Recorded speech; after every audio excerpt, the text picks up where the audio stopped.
15 years as a builder before launching projections. I sat in a general contractor seat, then commercial developer, and then owner's rep. And just over that time, found that, we're severely lacking in our ability to get out ahead of issues. Builders are using half a dozen to, 10, 15, 20 different tools to manage their portfolios. And so the state that leaves data in is it's all disconnected. And now as we're kind of turning this new leaf in our industry with, AI and agent conversations, it's shined a pretty bright spotlight on the fact that, oh shoot, we actually needed to do something with this. We need to structure this data, and it's all just kind of in this mess. Once people start seeing that, like, hey, your data is actually alive, and it can be incredibly potent if used properly, if you know what to look for. Now you can start getting out ahead of things. You can start using it to track your success and almost gamify it in a way. Hey everyone, and welcome to the Bricks and Bytes podcast, where we dive into construction and AEC technology. Before we get started though, if you're a startup founder or operator responsible for innovation in your company, or you want a deeper, more insightful look into technology in AEC, you won't want to miss our newsletter. From deep dives into particular technologies such as AI, robotics, design, software, and so on. Hot takes from investors betting big in AEC technology, and advice on building tech companies, including the stories and takeaways of the most successful AEC technology founders. Head over to www.bricks-bytes.com and sign up today to get this exclusive material straight to your inbox. And now for the episode. In construction, precision matters. Every budget line, every schedule, every document. But too often, project data is scattered across tools and departments, creating risky silos.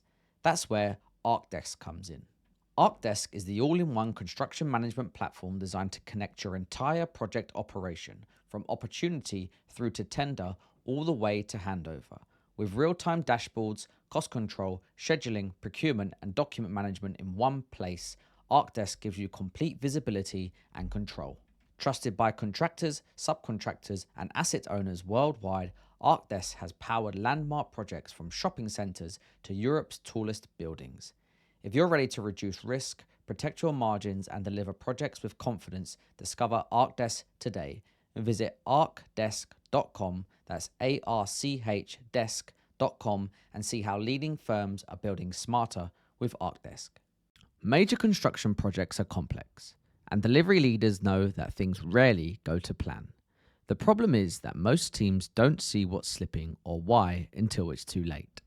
The best construction leaders know that in order to deliver on schedule, everyone needs to be planning together, committing to targets, and tracking performance every day. By bringing look-aheads, weekly work plans, visual staging diagrams, and daily activity briefings into one multiplayer platform, Aphex gives the world's leading projects a single place to plan and coordinate their work. Join the largest contractors across Europe, the UK, Asia, Australia, and New Zealand. Learn more at aphex.co. That's aphex.co. All right, Joe, thank you so much for joining. I'm glad we finally got to do this. We had a very, very cool chat. And I was just saying to you beforehand, whenever we do these pre-briefings with people, I always bring a note taker. One of the very useful cases of an AI note taker actually is like bringing them into these pre-briefings and then getting the notes, learning about the person. Then you can help formulate questions and understand. However, when we caught up, the note taker didn't join. So I had nothing to base the discussion on apart from my memory, which can be questionable at times. But nevertheless, we're gonna have a great conversation. So yeah, thanks for coming, man. Yeah, man. Absolutely. Yeah, great to see you, man. Okay, Joe. Yeah, tell us, like, what do you do? What are you doing? Yeah. So I'm the non-technical co-founder of Projection, and we are a BI and analytics software platform for construction, um, and providing a mechanism for people to go from unstructured data, data collecting dust, to actually being able to use it across all of their systems and figure out where the risks are and how to mitigate those before risks become problems on their jobs. Mm. Are you you mentioned non-technical? You have a construction background? Yeah, that's right. Yeah, 15 years as a builder before launching projections. So I sat in a general contractor seat, then commercial developer, and then owner's rep. Um, each with a unique perspective on how projects are run, the data that's collected and used for reporting purposes, and how to make decisions and how to make recommendations based on historical data and those kinds of things. And just over that time, found that we're severely lacking in our ability to get out ahead of issues. Um, so that's kind of the origins behind why I decided to look into starting projection. Yeah, cool. We will get to that later about like your transition from like the hard physical world to software. And you currently CEO, right? I am, yeah, Yeah, but I technical mean, founder, I co-founder. non-technical about it. It's funny at Groundbreak, I was talking to a guy who was like, "Can you really say CEO if your team is you and one other person?" Because yeah, Why no, not? fair. Yeah. But Yeah. yeah, so we're all wearing a lot of hats, I'll say that. Yeah. Fair enough. I think maybe the title is like very contextual because you have CEO of like a startup, with small amount of people. It's going to be completely different to a CEO of someone running like 40, 50,000 person Right. organization, right? Maybe there needs to be a Yeah, different title. I don't know. Equally yeah. The important though. roll call. Yeah, yeah. You're changing the world. Okay, cool. Tell us then. Yeah, maybe just like let me be very open here and Yep. just tell us broadly like about construction data. Like what's the Mm. deal here? Yeah, it's evolved pretty dramatically, I think, over the last 10 years, where, in 2018 or so, there's just this massive influx of single point solutions. There's a ton of investor dollars coming in, supporting this growth. And what that led to is all of a sudden people are looking, as a builder, you're looking at 10 different change order tools and evaluating, which ones you're going to roll out, and 10 different scheduling tools. And all of these became so fragmented, um, and they're rolling out at such a pace that APIs and connectivity was really not a priority. And so what happened as a result is then builders are using half a dozen to 10, 15, 20 different tools to manage their portfolios. And so the state that leaves data in is it's all disconnected.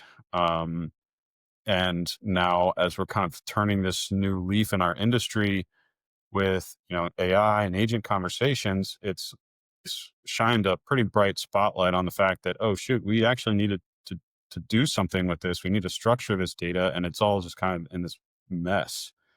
Um, and I think that's symptomatic of, you look at how the success rates of projects, and the projects are routinely finishing over budget, routinely finishing behind schedule, and it's, well, you look at the state of the data that's being used to run these projects, and it's a mess. And that was kind of, again, why what I was seeing in my role as an owner's rep and developer was just, how do I make recommendations? How do I actually understand where the risk is?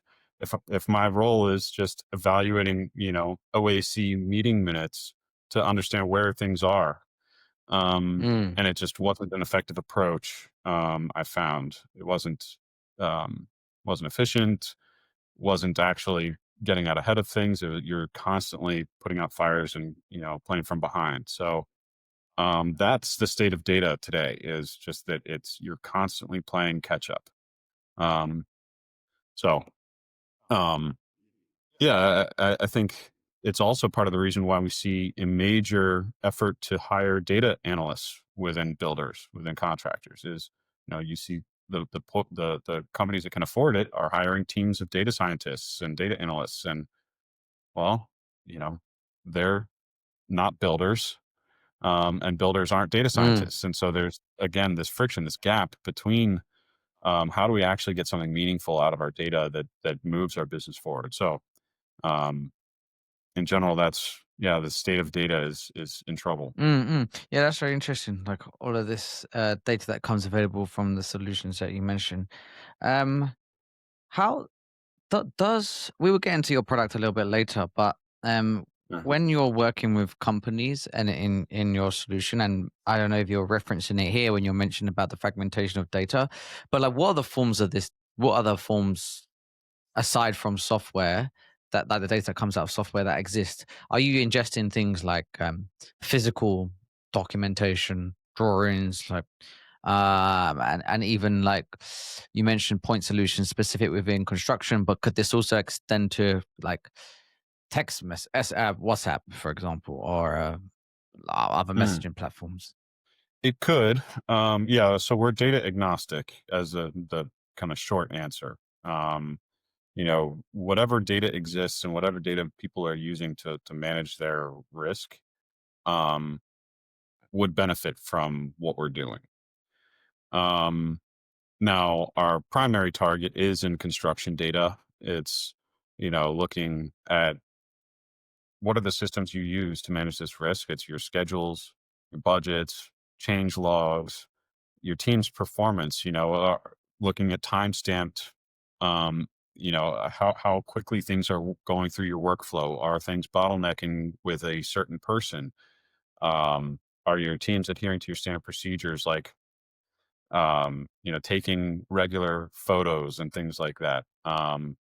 We do ingest drawings as well, but it's not in the state where we are, scanning PDFs or something like that. It's um, looking at whatever data exists in the native software solution. So if people are uploading their, design files into Procore, for example, we would pull that out.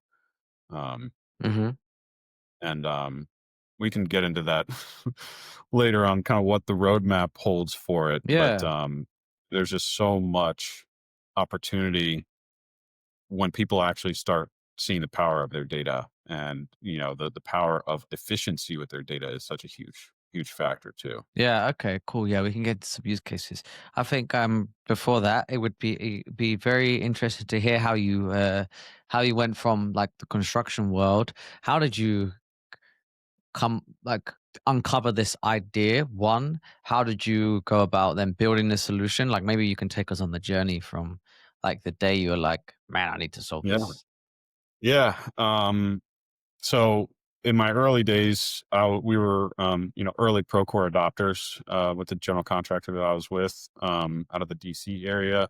And so my job was, managing R5s, submittals, um, the documentation workflow, those kinds of things. Then preparing, meeting minutes and preparing reports. And okay, well, I need to go to this software to get this piece of information. I need to go I need to go here and here and here and pull these disparate things together and then print them into a PDF and then bring the 60 pages of information into an OAC meeting.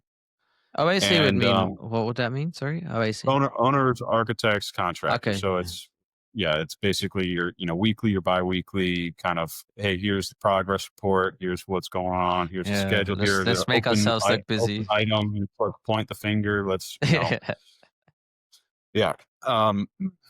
And so, I mean, the inefficiency of how these things are run was kind of what stood out to me the most. Was, okay, we're just regurgitating old information at this point, and here's just the status. Oh, this happened, and it's out of our control. Here's another series of change orders that came up, um, and there was very little like we're getting out ahead of things, and hey, we've identified this potential issue and we are getting out ahead of it. Though it does happen, it's very rare. Mm, mm.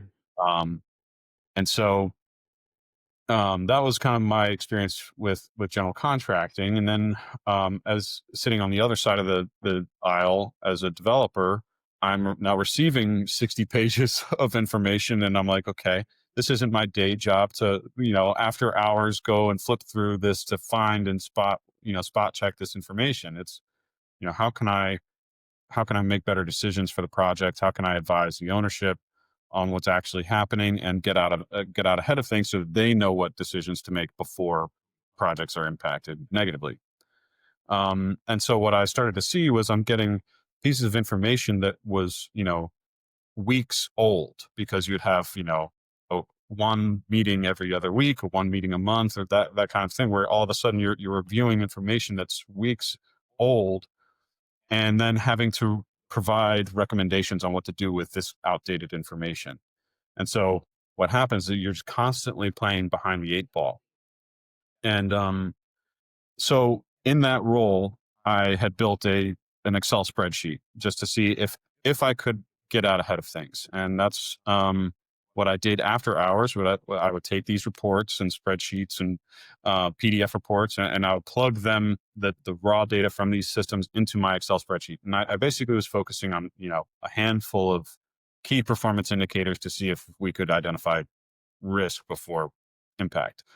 And things like, is the architect taking too long to respond to the things in their court? Are we bottlenecking in a certain way? Is a contractor sitting on information for too long before asking the question or before submitting a change request?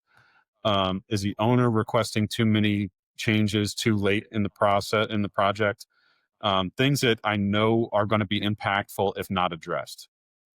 And so after months of doing this into my spreadsheet and testing it and massaging the algorithm around, I started to see patterns and trends that were going to be impactful. And so what we did was then bring it. I started to see that things were popping up in my spreadsheet where it was, risk was being identified. We started to use this then in our meetings to get out ahead of things and use these.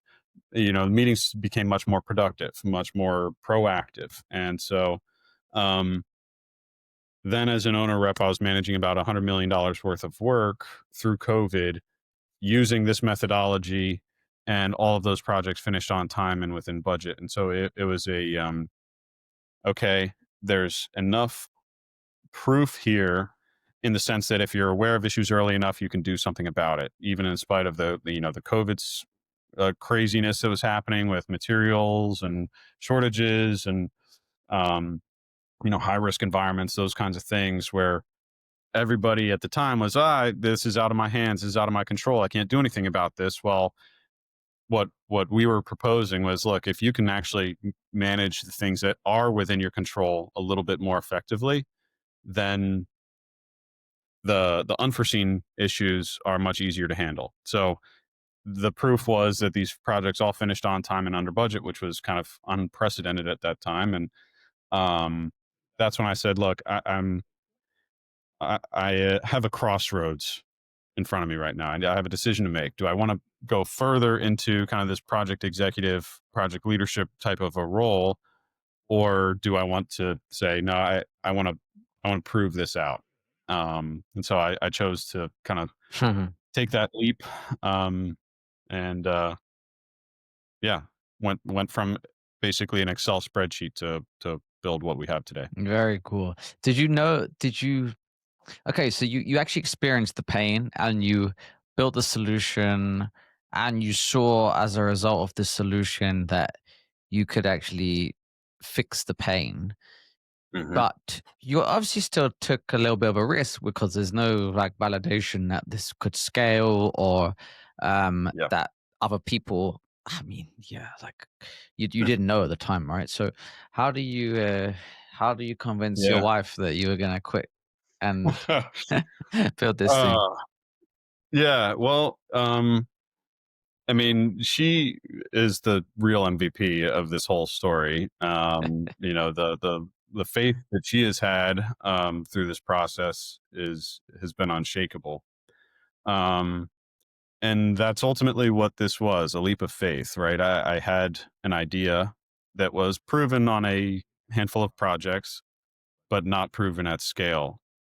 And so we had set out a plan basically for 2 years before we actually pulled the trigger. We had started planning this.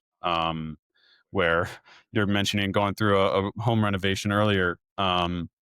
We went through a home renovation, flipped a house to basically fund a move to a more affordable place where we had a close family dynamic that could help support us with kids and things like that. So it was a very strategic plan.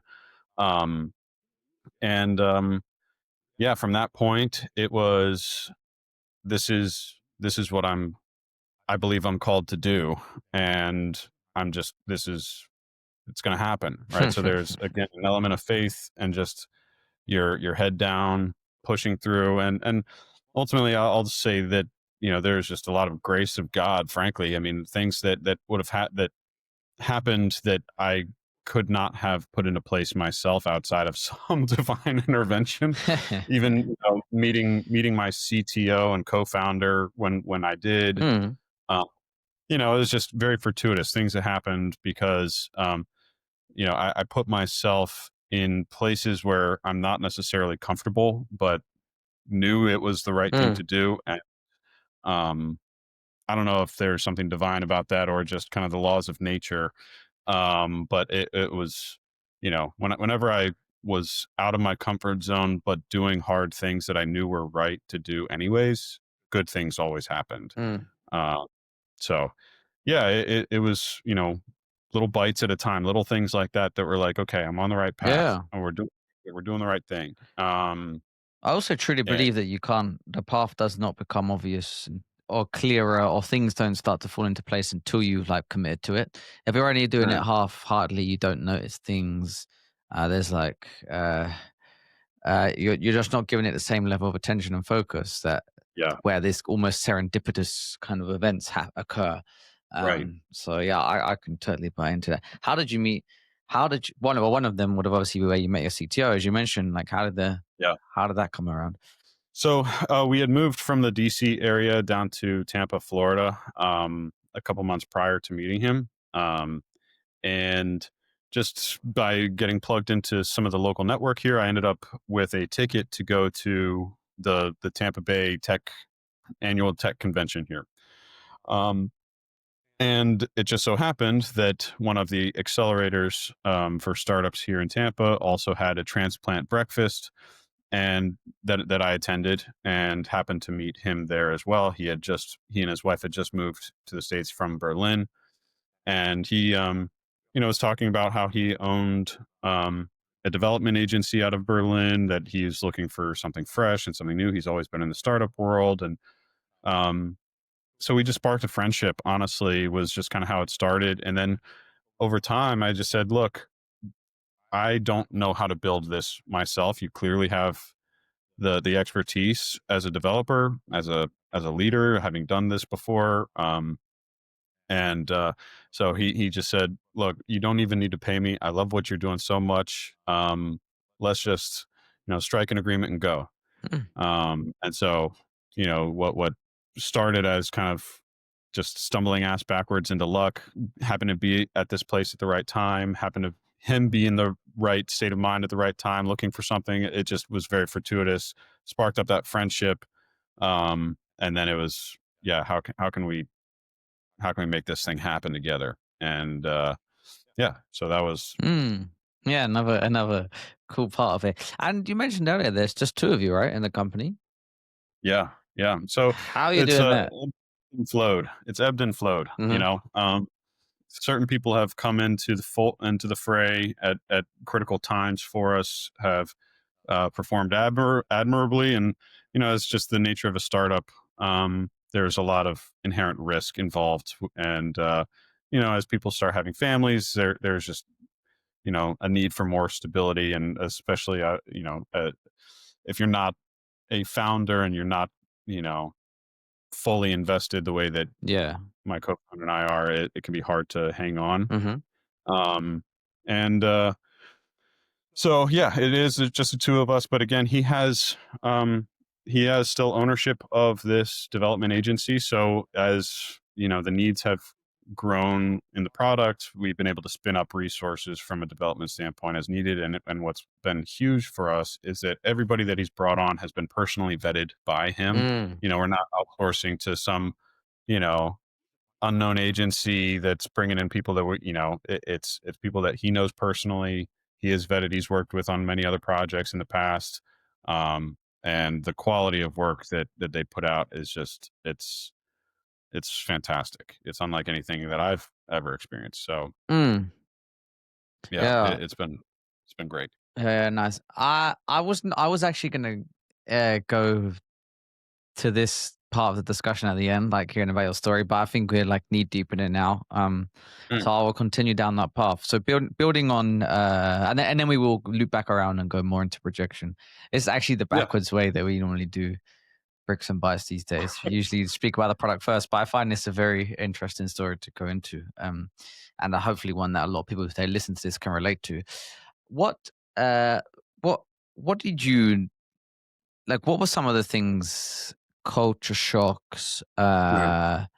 niceties, maybe, lessons, hard lessons, etc., that you learned when coming from like construction into building a software company? Yeah. Um, it's interesting. There's a lot of parallels in that I've found through my life where, I grew up multi-sport, multi-team sport athlete, where, you learn discipline, hard work, accountability, coachability, those kinds of things, leadership that then translated well to my time as a builder and leading project teams and building that camaraderie and taking accountability and those kinds of things. And then pivoting from that um to launching projection, um a lot of the same kind of methodologies. You plan, um developers, they're a lot like builders, right? They need a plan, they need a design. They're not just they're not necessarily going to take a grand vision that I might have from my Excel spreadsheet and say, okay, yeah, I'm going to build this exactly the way that your mind works. They need very specific instruction. Hmm. And what that's forced me to do is, my natural tendency is to have this grand kind of, oh, it would be great if it could do this and this and that, right? Well, all right, let's come back to reality.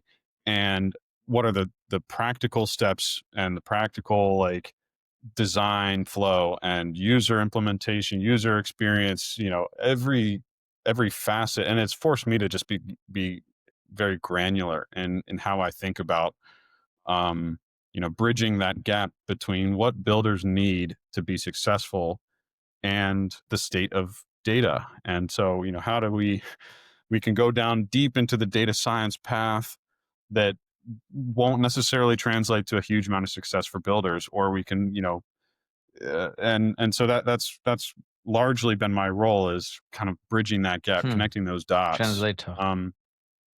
Yeah, yeah, and it's been a huge learning curve for me because, again, I mean, I started as, like, just my co-founder and I. Hey, here's my vision. I want it to be able to automate recommendations. I want it to spot and flag these risks. And the first iteration was basically that vision. And we came to find that it was basically a black box that people were like, why is it telling me that, I'm at it, my project is in danger? And why is it telling me this? Um, and so I go, okay, well, my vision and wasn't correct, and so it's been this Mm. iterative process of learning for myself of, okay, the North Star is out there. How we get there is not linear. Hmm. There is this up and down path, slogging it out, testing, validating assumptions, correcting, things that were assumed incorrectly. Um, and Yeah, so it's been, the journey is one where there are a lot of parallels, but it's like, if you think that you know exactly what needs to happen, yeah, there is no linear path to Mm. make a vision a reality. I think you have a big advantage and deep empathy for your customers that haven't kind of lived and felt the problem. And I like that you emphasize this because I can just picture it. And I know, having worked with these people before, where like you get the dashboards and you get an insight that maybe your data is telling you. And to someone who's building this thing, they don't know what the hell it means. Like they probably just Yeah. think it's another annoying thing that they have to do or a tool, and maybe even some skepticism around like, oh, okay, like I don't believe it. Yep. Whereas how Yeah. you maybe hearing it from someone that's like lived and breathed the problem, validates and gives huge validation to the product. And I think this is an important Mhm. point because a lot of people who buy software in the space, whilst not having construction background is not a red flag. I know a lot of people that buy this stuff. It's definitely um, breaks down any barriers for them to adopt software if it has been built by someone who has like deep industry domain Mhm. expertise. So yeah, it's nice to hear. Hey listeners, I want to take a quick break to remind you about the Bricks and Bytes newsletter. If you're interested in learning about the technology shaping the future of construction, you won't want to miss the valuable insights we share each week. To get this exclusive content delivered straight to your inbox, head over to www.bricks-bytes.com and sign up today. Link is in the show notes. Back to the show. How about from like the skills that you had in construction to like, let's just pick product development for example, very very like different. Maybe there's some parallels there, but yeah, how do you how any like scars or lessons on that respect? Skills. You so in the submittal review process, like as you're, super green in the industry coming out, you don't know anything. They put you in front of submittal logs and say, okay, review, match what's shown in the design with what is shown in the submittal. Make sure that they're the same. Make sure that it's correct. It teaches and instills a certain element of attention to detail um, that is absolutely critical when in the product design, product management side of things. Um, and it's an ongoing struggle, right, with anybody as you're kind of translating a vision to design to implementation to rolling out and all of that. There's many steps along the way where errors can be introduced, and so having that attention to detail, focusing on, hey, this is exactly what I'm testing, making sure that tickets that you're writing, like even RFI writing, needs to be very specific on what you're asking, and then the recommendations of, hey, I found this discrepancy.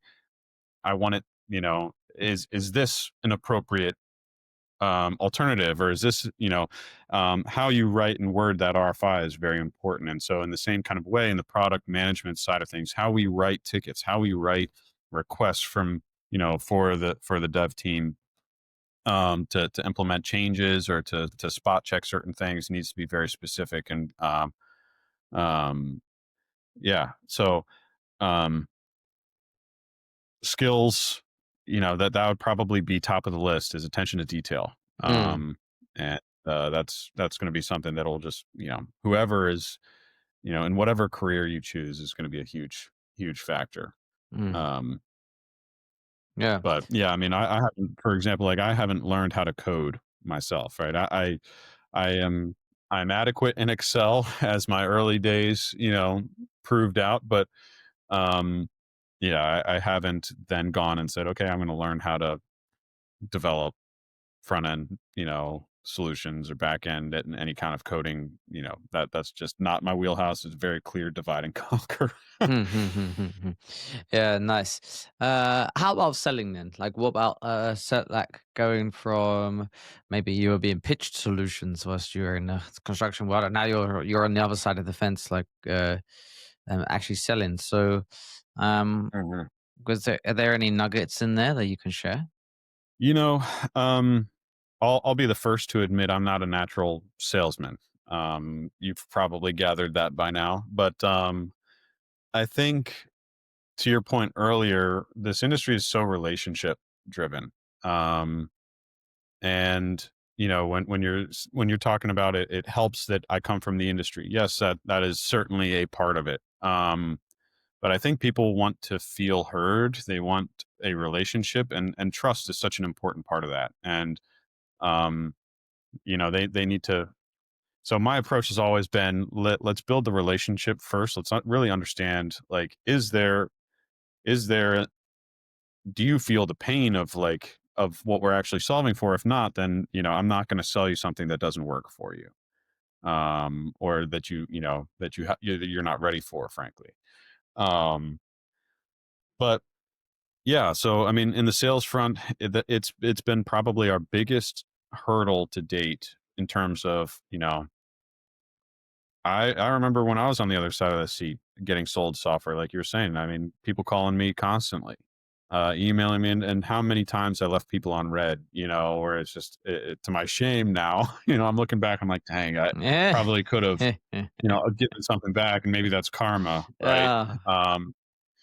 And I think everybody's just frankly very busy as builders, and that's why you see all of these kind of innovation groups spinning up within contractors, is like groups specifically dedicated to receiving feedback from the boots on the ground team, and then going and shopping for those solutions. Mm. And if you're not on that list, if the boots on the ground people haven't said, hey, I need projection, I need a better data BI platform for my reporting and dashboarding and all, I need a way of connecting all of these things together. Projection is just not going to be on that list. And so it's really hard for then somebody in my shoes who, again, is really focused on building that relationship.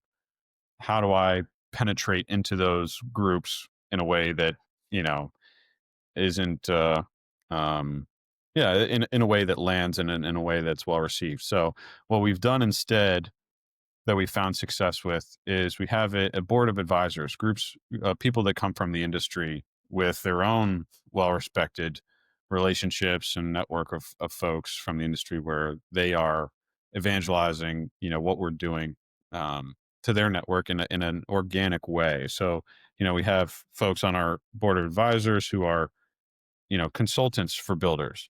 And so these builders are going to their consultant saying, hey, we have this or that problem. And in the back of our advisor's mind is, okay, that problem sounds like one that projection can solve, warm plug. And that's resulted in a tremendous boon over the last year. So, Mm. yeah, it's outsourced sales, so to speak. So Yeah, interesting. But you also make a good point that people on the ground need to be using the tools. So this is obviously something that you've uncovered. And I don't know, mm, that's like what your strategy is right now, is to get it into the hands of the yeah. users first, and then it kind of naturally and hopefully should sail upstream after that. Would you agree? Actually, the opposite. Um, what we've found is, um, people who are boots on the ground more often than not, when it comes to data and analytics, don't know the questions to ask their data in order to get ahead of issues. Everybody, and I was in the same spot, we're too busy putting out fires, right? To even be able to really get out ahead effectively enough to be able to forecast what's coming, um, and use analytics in that way. And so, our targets instead have been, let's look with, the C suite. You're managing a portfolio of jobs, and your day to day, or you have weekly meetings with your executive leadership, going through 80 projects at a time. Okay, well, one by one by one, now all of a sudden you're spending a huge amount of time that could be much more targeted. And so, in their position, we say, okay, let's work with you to understand what are the key performance metrics that you as an executive leader are looking for your portfolio. When you are measuring success on your jobs, instead of going one by one by one, how can we boil those up into a handful of things for you that you can very quickly identify which project needs help, and then that's where you go. Mm-hmm. um, so that has been really effective, and a number of our customers are using it in that way, where they have, these executive meetings, and from that has then spun out a whole other tranche of project managers coming to us and saying, hey, how can I get access to this, because I'm going into these meetings and I'm getting like, showing up saying, oh, we're doing great, when the data is actually telling us something completely different. And so Mm-hmm. they don't want to show up in these meetings with their pants down. Mm. They want to get out of it. And if so it's it's been fantastic from the standpoint that the executives know what are the measures of risk that they want to see from their project team. And then for projection to go and map to that and then offer that back downstream to the project teams so that they can get out ahead of these things and show up to these meetings looking like heroes. Um, that's been an effective approach. Yeah. Oh, wow. That's very, yeah. That's quite unique, actually, thinking about some of the way that people distribute their products in this industry. Uh, I don't know if I have anything more to say. Cool. Yeah, no, I'm just thinking Yeah, about no, like what we hear, and like I've not heard it. It makes complete sense. And I think it's a very effective approach, and it almost skips a step because you're going straight up to like almost, I don't know, maybe I'm wrong here, but into like the leadership kind of level, yeah, decision um, makers. which typically is the hardest part to penetrate when you're selling software or solutions into Mhm. construction companies. So by doing that like straight away, I mean, maybe there's some kind of something to be learned there. Yeah. Well, I mean, and that's where, I mentioned our advisors.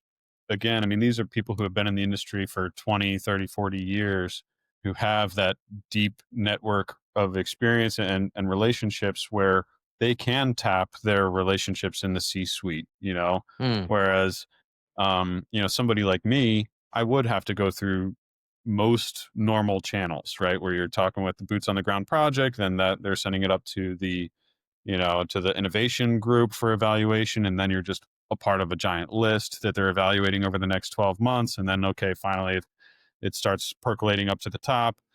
And then but the buying cycle on that is so long that, yeah, I mean, we've had a number recently that are the fastest sales cycles by just going, through these, um, through our trusted advisors. And then it's like, hey, this specific guy, he is in control of this specific scope. He's a CFO of this company, and he wants, he's spending X amount of time doing this or that reporting.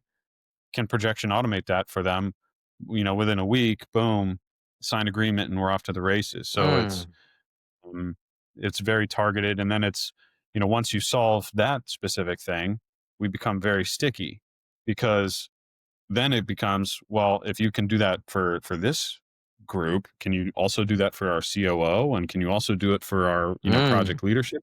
You also do it for all these other, and so now all of a sudden, while what started as a very targeted entry becomes everybody, now we're getting emails and calls from the project managers, right, where it's they want this too. So hey man, that's a good sign. Uh, yeah.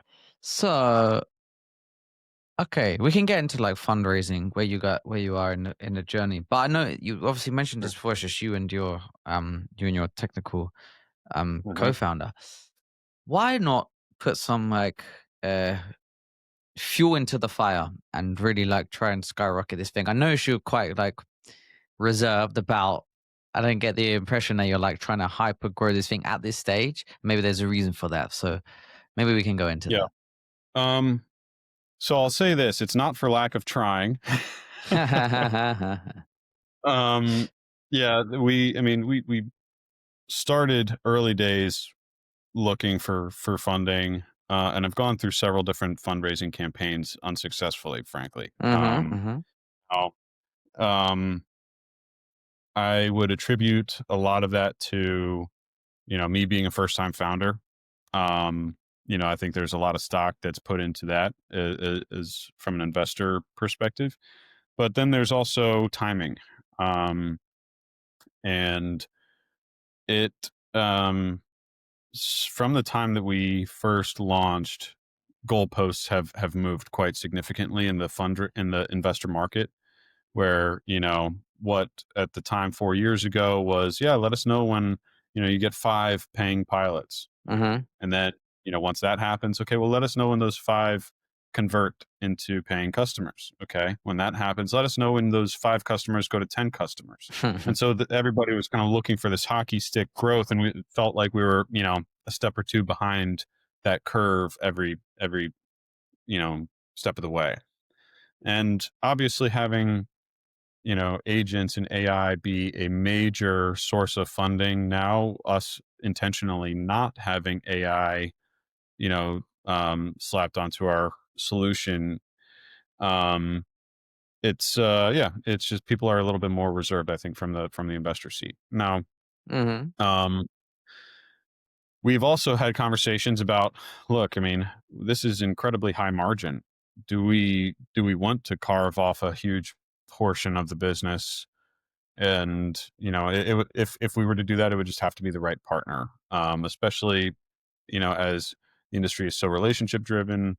People who invested in construction tech before, who have LPs that are contractors, developers, those kinds of things, like that would be um the primary target for us. But there's also a very real conversation of, do we need funding?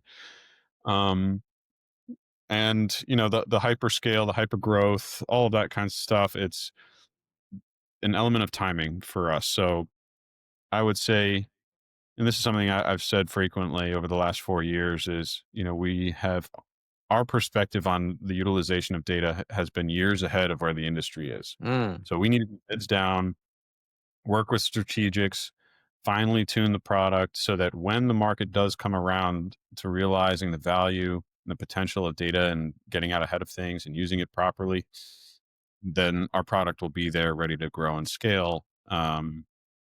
And that's where we are now. And I think, Groundbreak was kind of that, all right, guys, strap in kind of moment. Um, Mm. so um yeah, and the product is doing incredible things right now. So it's like, for us, we have over 1,000 projects in the platform right now. We have 10 customers that are growing rapidly and adding more and more functions and features that they so our reach within these groups is expanding. um and it's incredibly high margin. Yeah, we have this kind of, you mentioned, hand holding piece, or service layer that we provide, but because of what we've been able to build over the last 4 years, it makes that incredibly fast, Mm-hmm. um, low effort. So, All right, let's go, um, let's go to the product. You're teasing us now, and I realize we've been talking for 45 sorry. minutes. We touched upon it earlier. Okay, yeah. Tell us, give us what does projection do? Like you mentioned, software Yeah, with a service element, hand holding to it. Yeah, talk us through it, Joe. yeah.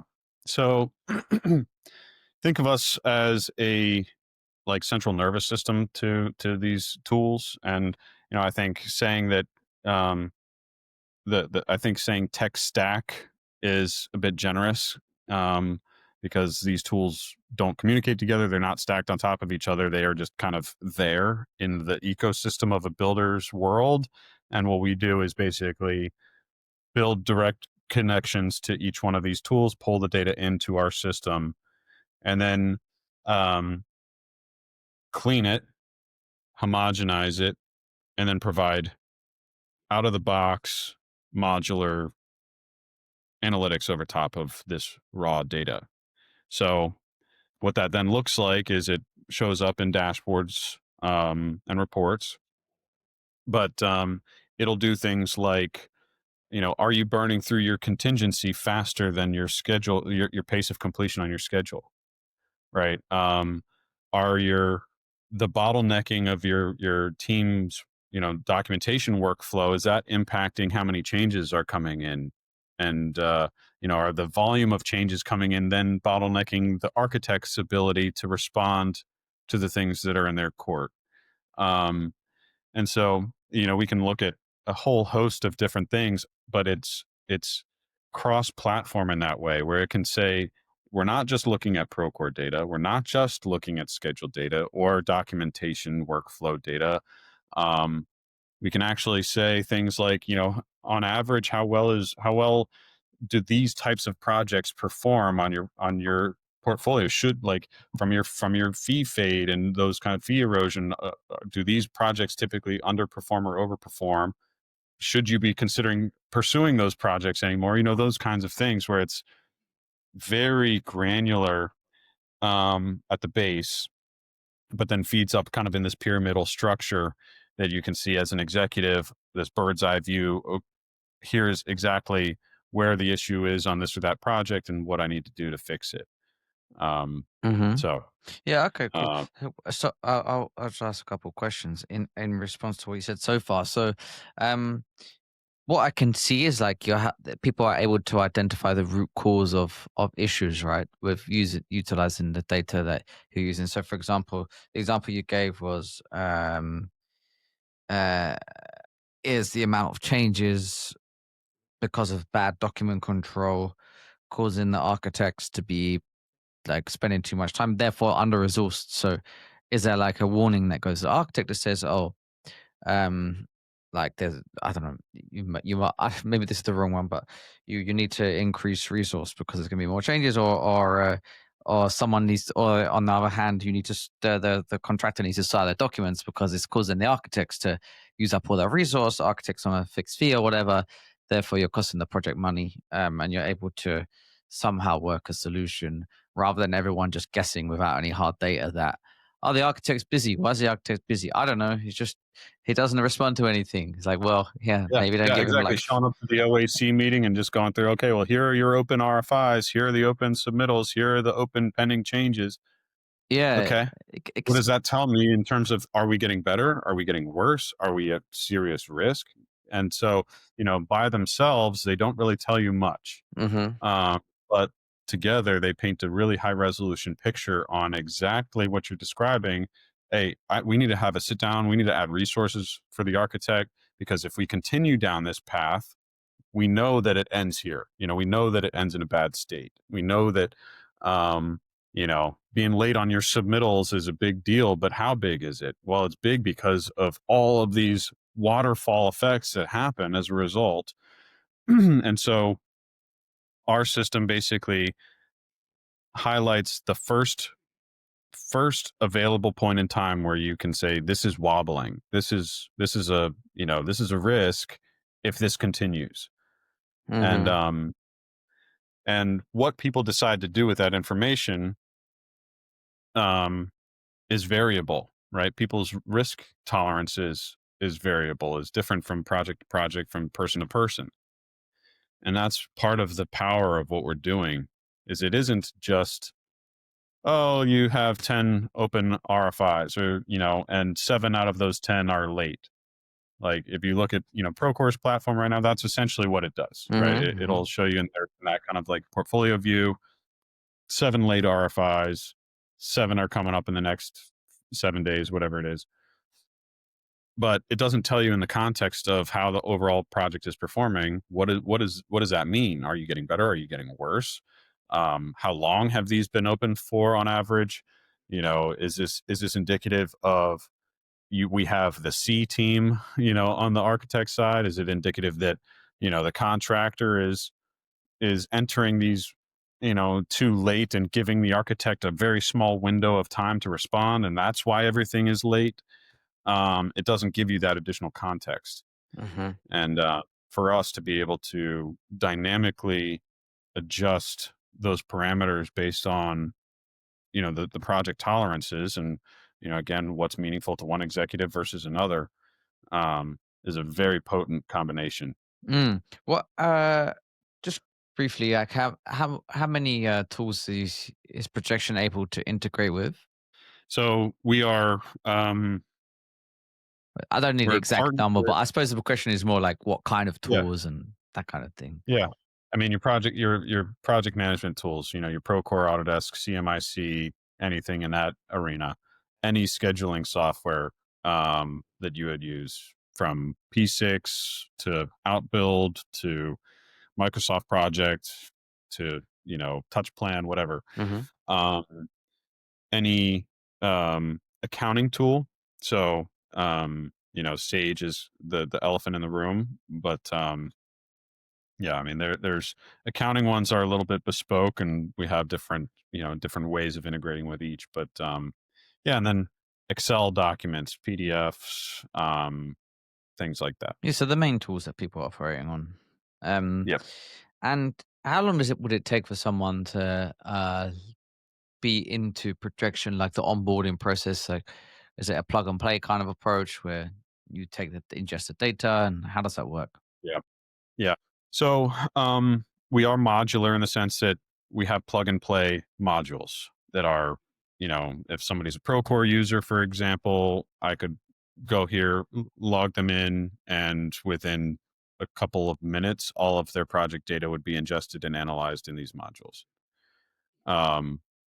So, these modules are intended to get you 70-80% of the way there, where it's like, tracking your RFIs, your submittals, your document control, your photos, change management, budgets, whatever, it's intended to be very standard.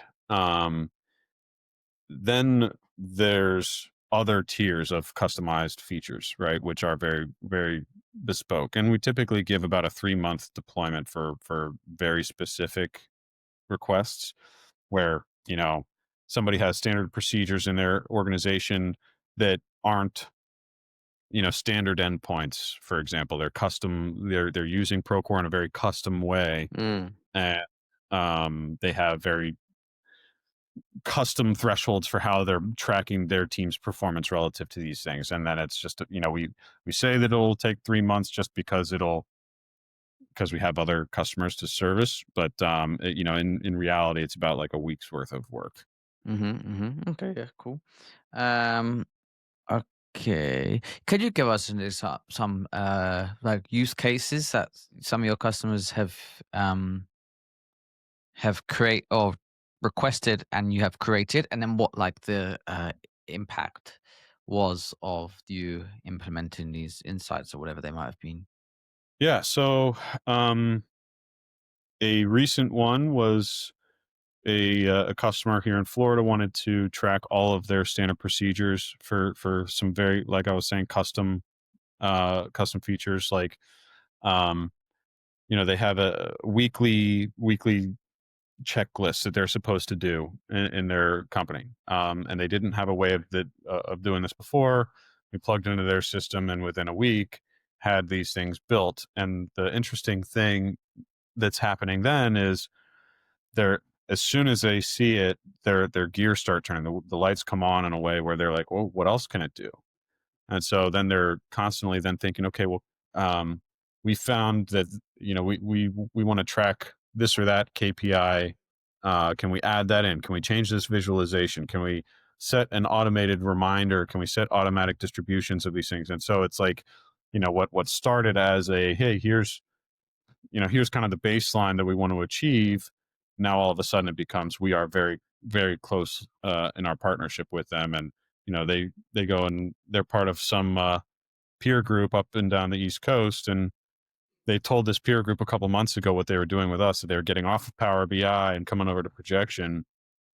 And this group is, oh gosh, like tell us about it. So I'm actually joining that peer group next month to basically Mm. walk through, hey, here's what we've been able to do with this, with your peer. And um, it's not difficult. It's not a hard decision to make. I mean, do you enjoy wasting time? Do you enjoy wasting money? No. Then here is an alternative that makes your life better, gives you your time back. Um, Another example, I mean, through our one of our advisors made an introduction to a controller of a company who said that he spends 3 days a month reconciling Excel reports across all of his projects. And they have, you know, 80 or so concurrent projects, something to Oh that man, effect. yeah. And every single month he needs to go through, his teams put their reports into Excel, and he has to go through one by one, and he spends 3 days a month doing this. So he's like, can you help me? And he's describing this problem, and I'm like, dude, this is one of our plug and play modules. Like, this is something that we can instantly turn on for you. And now this guy has 3 days a month back. Mm. Not just that, it's that now the lights came on because his project teams don't need to put their stuff into their Excel documents anymore. So now his project teams, all 80 of those projects, don't have to spend that kind of time. So, I mean, you just look the mind boggling amount of time that gets saved just on that thing alone, just by automating that process alone, is astronomical. Now, when you have that time back, and this is the really interesting use case, and this is, going to be more long-term kind of tracking, is like, when you actually have that time back, can your teams actually now start using it to think more critically and problem solve, rather than just spending time duplicating data entry into their Excel stuff? So some very interesting use cases with that. And I mean, like I was saying earlier, other use cases, people using it in their, executive meetings every Monday. They go through their, 40 projects, and it highlights which two need attention. Hey, we don't need to worry about all of these other ones because we see that everything that we're tracking is in a good state. Mm. These two are highlighted. And then, then the project teams are coming to me saying, hey, how can we get access to this so that we can get out ahead of things? Mm. Um, it's this incredible shift in the mentality that's happening once people start seeing that, like, hey, your data is actually alive, and it can be incredibly potent if used properly, if you know what to look for. Now you can start getting out ahead of things. You can start using it to track your success and almost gamify it in a way, like people are starting to get incentivized within their organizations. Like, hey, are you doing the things that we're asking you to do on a daily basis or a weekly basis? If you are and you're complying within a certain couple percentage points, then you get your bonus at the end of the month. Whatever it is, you get a certain little incentive. So it's a whole new way of it really is an exciting kind of new way of looking at your data, as a living, and the people are not just builders anymore. They're data managers. They're and the value of their data is extraordinary. So Mm. yeah, it's been exciting. Yeah, sounds it. How do people? What do you get skepticism towards? Like, obviously, like it's gonna. I mean, the answer is yes, right? Everyone, technology in construction, anyways. Everyone's very skeptical as it is. But how do you convince the skeptics when you're perhaps selling or speaking to them, or yeah, trying to get them to buy into the vision? Yeah. Um, it's a good question. I don't know that I've cracked that nut yet. um, and I don't know that there is any amount of convincing that I could do, um, for a skeptic. There is skeptic. Um, people saying, "Well, this is really cool, but it seems like it's nuking an anthill when it's just way too much for what we actually have." And so there's kind of that skepticism about, Mm. like, is our even in a spot where we could use something like this? Because previously, the legacy narrative is, well, you need to hire a data scientist and you need your Power BI, and oh well, your data is in a really terrible spot, and so we can't do anything with it. Um, and so there's kind of preconceived notions about their data that aren't necessarily the case with us. Where again, this is the partnership. This is establishing standard procedures. Um, that your data does not need to necessarily be in an immaculate place for this to be incredibly useful. Um, and so there's a fair amount of education that needs to happen in our industry, and that's kind of part of my job. Part of my role is helping to educate on what is possible, because again, there are these preconceived notions around what is possible with data, and that's, I think, where a lot of skepticism comes from. Um, and ultimately, that people need to see it to believe it, right? And the more folks we have in projection, the more folks like yourselves, what you're doing at Bricks and Bytes, and other podcasts we've been a part of that are helping to evangelize, get the word out about all of the amazing solutions that are out there that can really help people. Um it's a collective effort, I think, to minimize the skepticism, open people's minds to what is possible, and yeah, I would say we're not there yet, but it is certainly, I mean, again, ground I keep coming back to it. Groundbreak was such a um revitalizing experience, Mm. just seeing how people that we talked with are recognizing the issue and coming to us saying, like, yeah, my data is not in a good spot, but I need help, and willing to embrace that next step. So Awesome. Yeah, and I'll just plug that we're going to be recording a product demo with you. So people really want to get into the weeds with projection, Yeah. then they can check that out. I'll put the more information in the show notes of this episode, because I feel like we could talk about this for some time, but that'd probably be the best resource to see it in action. So we will do that and Yeah. get that published. Looking forward to it, Joe. Okay, last thing then before we go. Is it? We always just let people like have a little plug. If there's anything that you are currently looking for, like, are you hiring? Are you throwing some crazy event? Are you launching a new feature? Anything you want to say? Some Mm. promotion here. Go for it. Yeah. I mean, I'd say we are actively booking up rapidly for demos, people who are excited about their product, and we did offer promotion at Procore that if people are booking demos and that translates into a partnership, that there are discounts involved and things like that. So that's still ongoing. I want to extend that to this audience as well. Nice. Yeah, it's new features. One of the things to keep an eye out for, and this is hot on our roadmap, is um, getting into the design and pre-construction data.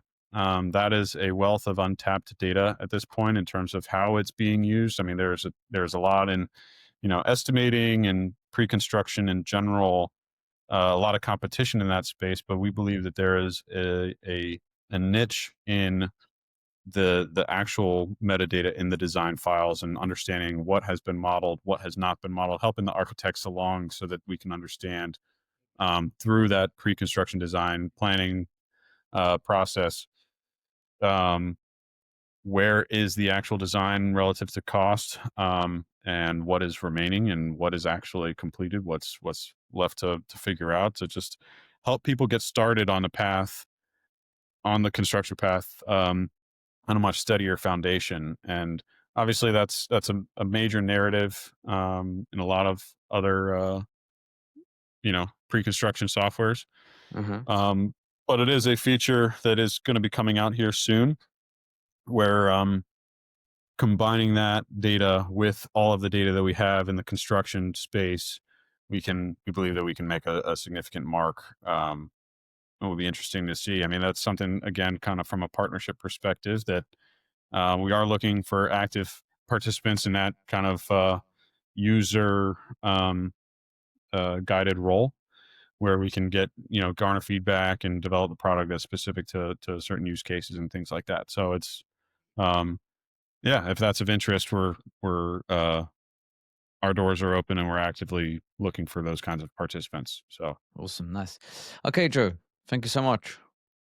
yeah. Oh, and great to hear from you, man. Thank you. Thanks.